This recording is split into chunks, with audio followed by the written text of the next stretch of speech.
difícil, um jogo onde tem jogadores com muita qualidade, que sabem jogar jogos grandes também. E hoje, e na minha opinião, a equipe fez um jogo hoje melhor do que ano passado.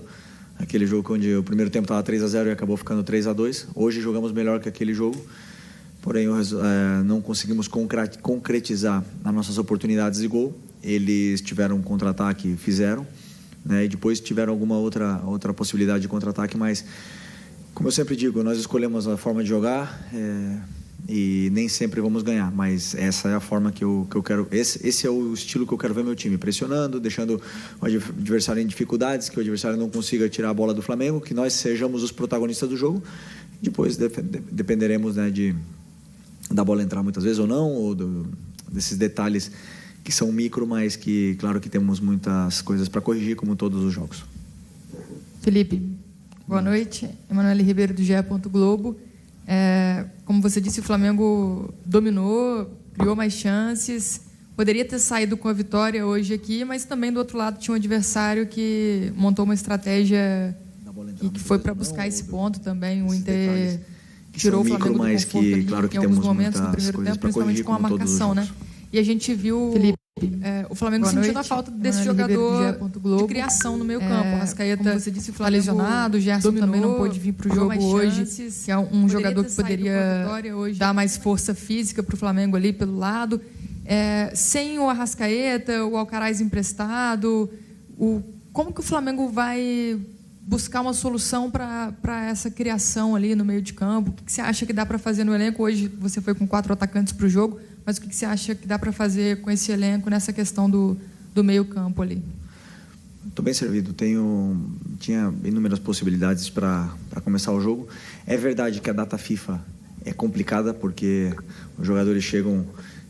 por exemplo, o exemplo do Plata chegou com 2 jogos 90 minutos e com duas viagens de 7 ou 8 horas, né? Então, chegou sem condição de jogo.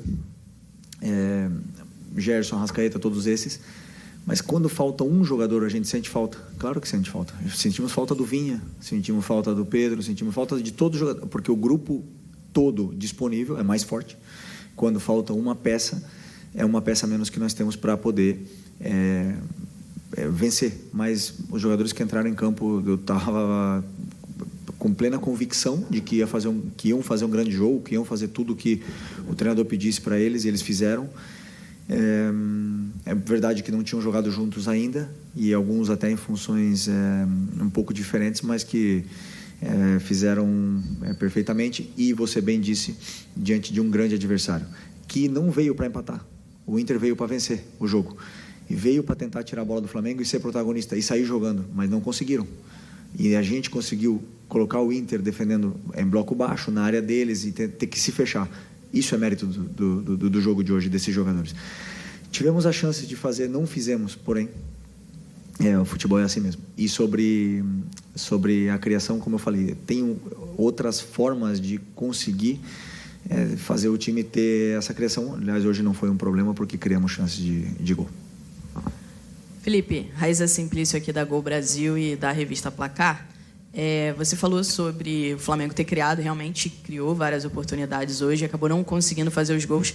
Você citou também algumas coisas que tem que melhorar e etc. Essa questão da pontaria seria algo que o Flamengo precisa melhorar? Durante o Campeonato Carioca também o Flamengo teve muito volume de jogo e em alguns jogos, né, não conseguiu converter. E rapidinho, Rodrigo, não me mata, mas é só para... entender se você conta com o Pedro já nesse mês de abril, no final do mês, por exemplo, como é que está essa situação? Que dia é hoje? Março ou abril? Nós estamos... 29 de março. 29 de março? Não, sim. Pedro, contamos com o Pedro em abril. Se nada acontecer fora do previsto, né, porque ele está na fase aí final da recuperação dele, esperamos ter o Pedro em campo ainda em abril. E sobre a pontaria, assim, obviamente que os atacantes vivem de números de gols e durante a temporada passam por altos e baixos, né, nesse quesito tá fino na frente do goleiro, tá frio e tá mais gelado, né? Esses atacantes precisam desses gols para se soltar e poder criar. Então vão ter dias que assim, a bola não vai entrar, como foi hoje, que o Juninho teve 2 ou 3 chances. O Wallace também teve 2 chances, se eu não me engano. Não lembro se o Bruno teve alguma, mas eles vão ter chances e vão ter dias que eles vão converter até as mais difíceis e vão ter dias que as fáceis não vão entrar. Isso é totalmente do futebol. E claro que depois os números, cada atacante tem o seu. Tem atacante que acaba o ano com 50 gols e tem atacante que acaba o ano com 12, ou com 10 ou com 5. Então isso é muito natural dos jogadores de frente, e o que eu como treinador posso fazer é, como eu sempre falo, levar eles até essa zona, tentar com que eles tenham essas oportunidades de gol e convertam, né? E dar treino para eles e soluções para eles poderem melhorar a pontaria, mas não me preocupa. Felipe, boa noite. Natália, Rádio Roquete Pinto e também Damas do Esporte. A gente viu o Wallace Ian entrando, né, no segundo tempo e dando muita movimentação de jogo, né? Ele teve ali oportunidades até mesmo de ampliar o placar. Ele é um jogador jovem que veio da base, você vem utilizando ele, acabou sendo o artilheiro do Flamengo no Campeonato Carioca. Eu queria saber como você enxerga o potencial dele, o futuro dele dentro dessa temporada. O Wallace é um jogador que tem muita ambição, tem muita vontade de vencer, e quando ele entra no campo a gente nota isso, né? Ele faz até mais do que às vezes a gente pede. Conheço muito bem ele, vem melhorando muito, vem treinando muito bem, e me dá confiança nos treinos de que eu posso contar com ele. E hoje demonstrou isso, que ele é um jogador importante no plantel, né? Aqui mais uma peça de ataque que nós temos e que o Flamengo fabricou. Então conto com ele, é um jogador importante para mim, e se não tiver minutos aqui vai ter minutos no sub-20, porque ele precisa continuar se desenvolvendo, mas, por exemplo, quando na falta dos atacantes, é um jogador confiável e perigoso na parte ofensiva. Boa noite, Felipe. Alano Fonseca, da Mosaico. Então, hoje você enfrentou um adversário que ele utilizou uma linha de 5 muito bem montada. E como você falou, veio para ganhar, acabou levando empate. E eu queria também entender se a substituição que você colocou, Cebolinha em Plata, foi realmente com o intuito de abrir mais o campo e buscar o resultado. Desculpa, hoje eu estou com a garganta. A primeira pergunta foi? Porque o Inter estava usando a linha de 5. Sim. Então, o Inter não joga com linha de 5, né? Mas hoje jogaram com linha de 5. E às vezes o treinador não prevê, não espera essas mudanças, né? Mas com as peças que a gente tinha no campo, conseguimos nos readaptarmos rápido e tentar fazer essas chances para poder vencer o jogo. E o Inter fez isso ano passado aqui no jogo. O Fernando, ele tem esse costume de entrar na linha para defender com a linha de 5, e no segundo tempo ele ficou, do ano passado, tá? Ele ficou já desde o começo do segundo tempo nessa linha de 5 para parar esse nosso ataque. Uma escolha do treinador adversário, nosso time se adaptou rápido e bem sobre essa situação, e fomos dominantes, né, dominadores do jogo, mas não posso estar aqui falando, né, porque não ganhamos o jogo, mas eu não analiso o resultado, eu analiso o que eu vi no campo. E o o campo me diz é que dominamos o encontro, infelizmente não conseguimos o resultado. E desculpa a outra. Não, então tentei colocar jogadores que também estão muito bem, estão treinando com o Cebolinha treinou a semana inteira, treinou bem, e o Michael, como eu estava pedindo para ele jogar por dentro, e aí eu imaginei que já estava também cansado, está voltando de lesão. Uma lesão grande, quis também dar esses minutos para ele, e acreditava que a entrada do Cebolinha ia potencializar mais o nosso ataque, e entrou bem. E o Plata, como eu falei, chegou exausto da viagem, não tinha condição de jogo, né? Foi recomendado que ele não jogasse, e aí a opção dele era por 30 minutos, e aí eu decidi por tirar o Luiz, que estava com um golpe na perna e já estava dando sinais de que não estava conseguindo estar solto no campo, né? Mas também poderia ter colocado o Plata de atacante, ter tirado o Juninho, por isso que eu falo que essas opções eu tenho na falta dos meias que vocês citaram antes. Mas o intuito foi, claro, foi vencer o jogo. Até a última substituição do Ayrton, e deixando o Alex de zagueiro, foi pensando em poder atacar pela lateral. Felipe, você me deu um gancho para a pergunta que eu ia fazer em relação ao Alexandro. Renato Gaúcho costumava brincar com o Soares, que ele passava o DVD, né, para o Soares, para aprender com ele sobre essa função de atacante.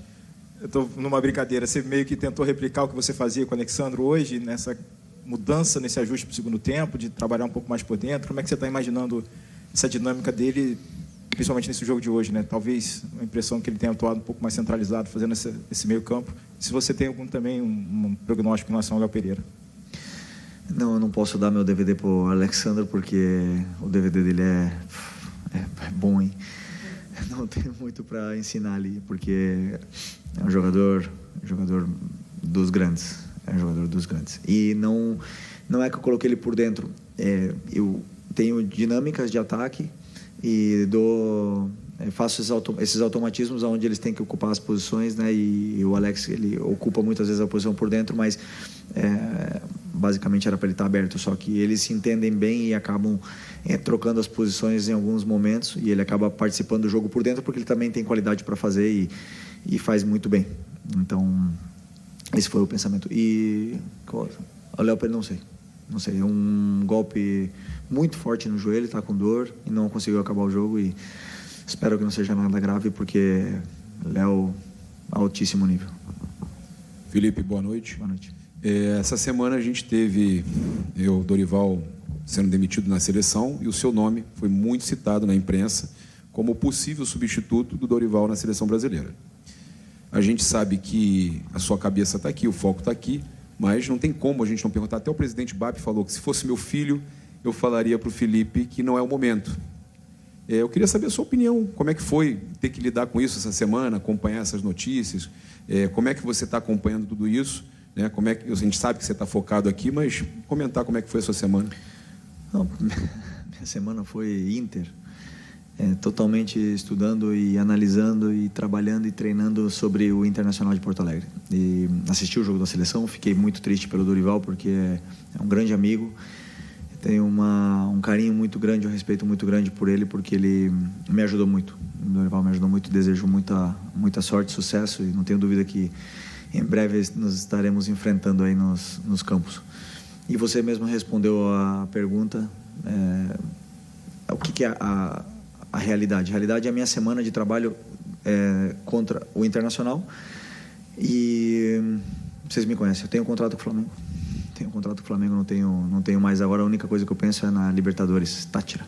É a única coisa que passa na minha cabeça, mais nada. Boa noite, Felipe. Léo José do Coluna do Fla. Já aproveitando o final da resposta sobre o Táchira, esse primeiro jogo do Brasileirão contra o Internacional já se mostrou um nível de competitividade um pouco diferente do que a gente viu no Campeonato Carioca. E agora a gente vai ter um Flamengo e Táchira na quinta-feira. Esse jogo contra o Inter, ele já deu para testar algumas formas de jogo já de olho no Táchira, ou o jogo contra o time da Venezuela vai ser tudo traçado do zero? Eu nem sei como eles jogam. Nem sei que sistema eles jogam. Não conheço nem os nomes dos jogadores ainda do Táchira. Essa semana amanhã de manhã eu vou começar a estudar eles. O nível do brasileiro é muito diferente, muito diferente. Mas nós tivemos 8 clássicos no último mês e meio. Então a gente se preparou bastante para esse momento, mas o nível do brasileiro esse jogo de hoje aqui é alto nível, alto nível. Então,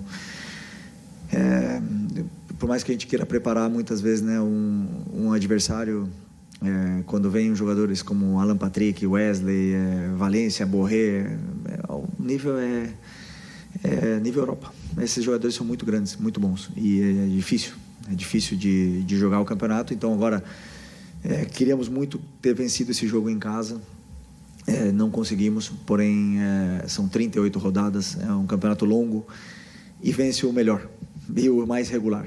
Então é importante que sejamos sinceros com o que foi feito, nós dentro do nosso vestiário sejamos sinceros com o que foi feito no jogo.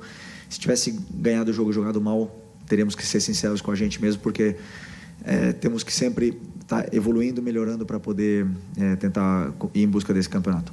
E a partir de amanhã, Táchira. Boa noite, Felipe. Bruno Castanha, Rubro News TV e também B2 na área. Eu queria perguntar para você especificamente do Bruno Henrique. Bruno Henrique hoje jogou numa outra função diferente, mais como meio, jogando atrás do Juninho, com bola e também sem bola na marcação, e não na primeira linha, ele também marcando o Fernando, principalmente no primeiro tempo, nessa série de bola. Eu queria que você falasse para mim o que você pensou em relação ao Bruno Henrique nessa posição. Obrigado. Primeiro, o Bruno fez um treino comigo. Esse jogador esse cara é muito diferente. Esse cara é muito, muito diferente. E aí eu conversei com ele hoje, pedi se ele tinha condições, se ele queria, né? Se ele estava em condições, se ele se sentia confortável de começar o jogo e quanto tempo mais ou menos ele poderia aguentar. E falou que estava plena disposição da equipe, e isso o treinador valoriza muito, porque um cara que vem de lesão poderia perfeitamente se proteger e falar, não, vou esperar mais um pouco com medo de ter algum problema, e não, ele colocou o corpo dele a serviço como sempre, como ele sempre faz, não é nenhuma novidade para a gente, né? Então, pensei em colocar ele nessa função que ele fazia já com o Jorge Jesus, com 2 atacantes, e vindo buscar, como o Michel fica mais alto, ele vindo buscar a bola no pé, e o Juninho dando a profundidade. Então, ele sabe fazer, ele já fez, ele jogou com 2 atacantes todo 2019, e ele tem esse ataque ao espaço também que é muito bom, né? Mas o Inter tem uma qualidade defensiva também importante, sabiam que ele tinha esse poder ofensivo no espaço e conseguiram neutralizá-lo. No segundo tempo, já ficou mais alto com o Michel por dentro, e aí ele senti ele mais solto, né, um pouco mais, assim, para mim fez um grande jogo, um grandíssimo jogo, e sobre a pressão, não é que ele estava com o Fernando, ele e o Juninho tinham que pressionar, só que eles, em determinados momentos ia o Juninho, outros ia ele, e acabamos pressionando um time que é difícil de ser pressionado, muito difícil de pressionar o Inter. O Inter são poucos adversários que tiram a bola do Inter, então tem mérito nesse sacrifício dos jogadores. Felipe, boa noite. Boa noite. Felipe, tem uma questão que está preocupando muito a torcida, acredito que está preocupando você também, é a questão da coxa. A gente tem o Danilo, o Gerson, o Bruno Tava, o Cebolinha, o Michael. São alguns jogadores que tiveram problema na coxa nesse começo de temporada. Queria saber de você se você fez uma reunião com os seus preparadores físicos, com o departamento médico, para poder entender o que pode estar acontecendo e se vocês já conseguiram encontrar um diagnóstico para poder resolver esse problema. As lesões do futebol, 70% delas são posterior de coxa. É a maioria, porque o modelo de jogo pede pressionar, a sprint, pede voltar para marcar, a sprint, pede para se desmarcar no espaço, a sprint, e o músculo que mais solicita é esse. Tivemos 8 clássicos em 12 jogos. Então, além do físico, tem o mental. E esses jogadores, o que eu mais admiro neles é que eles não guardam nada. E as lesões vão acontecer. E eu risco que eu corro, pedindo para eles jogarem assim, eles fazem. Tem jogadores que têm mais predisposição, outros que têm menos. Tem jogadores que conseguem jogar toda a temporada e apenas ter algum problema físico. Tentamos dosar a carga, mas não controlamos tudo. E às vezes eles fazem algumas ações aonde acabam sentindo. A única lesão que foi grande foi a do Michel, a única dessas todas. Todas as outras foram, assim, edema, grau 1, que é uma sobrecarga. Só que tiram o jogador aí 10 dias, 2 semanas dos gramados, infelizmente, mas estamos trabalhando, claro, para poder... Eu acredito que agora com a sequência de jogos até melhore isso e eles se condicionem cada vez melhor para poder ajudar a equipe. Aqui, Felipe, boa noite. Marcos Martinho, do canal da QSRN. Você comentou sobre que qualquer desfalque realmente enfraquece a equipe. O Flamengo sente a falta do Vinha, do Pedro, e hoje sentiu, acho que, principalmente as ausências do Gerson e do Arrascaeta, que são os principais meios de criação do Flamengo atualmente no plantel. Você identifica ou considera que o Flamengo talvez necessite de mais meias com essas características no plantel para poder repor as ausências deles? O que eu posso te dizer é que o Flamengo precisa e está fazendo, estar atento sempre ao mercado para poder sempre trazer aqui jogadores nível Flamengo, para poder levar mais ainda o nível da equipe. Não só estamos olhando meias, nós estamos olhando volantes, zagueiros, laterais, meias, atacantes, pontas em todas as posições para poder sempre elevar o nível da equipe. E eu posso te garantir que estão trabalhando muito bem, né? Muitas horas. Mas, como eu falei para vocês também, que dentro desse próprio elenco estamos bem servidos. Felipe, Fábio Barcelos, Família da Nação, boa noite. No ano passado, o Flamengo venceu o Campeonato Carioca e a temporada seguinte, né, aliás, a mesma temporada, o restante das competições não foi bom. De que maneira você vai trabalhar a mente, o mental desses jogadores para dizer para eles o que você dizia durante o Campeonato Carioca, que a temporada começa nesse momento, agora, que o Campeonato Carioca foi só uma pré-temporada? Ano passado ganhamos o Carioca e não ganharam, né, o Brasileiro, ganhamos a Copa do Brasil. Em 2019 ganhou o Carioca e ganhou Brasileiro e Libertadores. Em 2020 ganhou o Carioca e o Brasileiro. Em 2021 não ganhamos nada. Então, assim, cada ano tem um ano diferente, não tem nada, mas o que eu falo para eles é justamente isso. Agora começou a temporada para a gente. Por incrível que pareça, 8 clássicos, 2 finais, tudo isso, e o ano começa agora. Então já tem jogadores aqui, já tem um desgaste grande de seleção, de sequência de jogos, e o ano começa hoje. E infelizmente depois da data FIFA, né, que chegamos aí nesse... que não é fácil jogar depois da data FIFA, porque os jogadores estiveram se alimentando de um modelo diferente durante 2 semanas e vão chegar aqui agora e jogar do jeito que a gente joga. Não é nada fácil. Então tem muita coisa boa, e o que eu mais sinto é essa ambição que os jogadores têm de conquistar esse campeonato, e isso o treinador percebe. Eu sinto no dia a dia, na maneira deles trabalharem, então por isso que o ambiente está tão bom.